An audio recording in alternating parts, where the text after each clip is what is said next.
La permaculture, c'est d'abord une manière de réfléchir, nous annonce d'emblée Christophe Chéreau. Voilà 2 ans que cet agriculteur s'est lancé dans cette méthode, une écologie naturelle et bio, dans laquelle chaque élément complète les autres et où tout sert à plusieurs choses. Par exemple, les ânes, ça me permet de promener les enfants. Ça me permet aussi de vermifuger les moutons. Qu'est-ce que ça veut dire? En fait, un animal qui pâture à un endroit, il peut être infesté par les vers qu'il y a au niveau de la pâture. Et si vous mettez que des moutons ou que des vaches, à un moment, il faut utiliser des vermifuges pour pas que l'animal meure. Et si vous alternez la pâture entre les petits et les grands ruminants, ça veut dire d'un côté les chèvres et les moutons, et de l'autre côté les ânes ou les vaches ou les chevaux, et ben ça casse les cycles. Ici, la terre n'est jamais nue. Une couche protectrice appelée humus vient l'oxygéner et garder l'humidité. Un des nombreux principes de la permaculture qui repose sur 3 axes.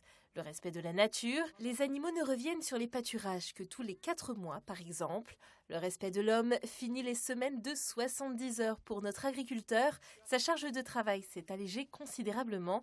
Enfin, recréer l'abondance et partager le superflu. Une transition vers une culture permanente qui prend du temps. Elle a été rendue possible grâce à son élevage de poules. J'ai des copains qui se sont installés 2 ans après moi dans le lait. Aujourd'hui, ils ont du mal à joindre les deux bouts, donc je peux entendre qu'ils ne sont pas prêts avec mes propos à moi. Voilà, moi j'ai eu la chance de m'être installé avec mes parents, d'avoir fait de la production de l'agriculture biologique, éleveur de louer, des choses qui rapportent de l'argent, il ne faut pas se le cacher. Donc ça permet de faire des transitions. Christophe n'en est encore qu'aux prémices de sa permaculture. Il en voit déjà les limites. Sa survie dépend pour l'instant des aides financières et il n'a pas encore trouvé d'alternative aux tracteurs et autres moyens de transport puisque le pétrole est interdit. Pour l'heure, aucun label n'existe pour ce mode d'agriculture.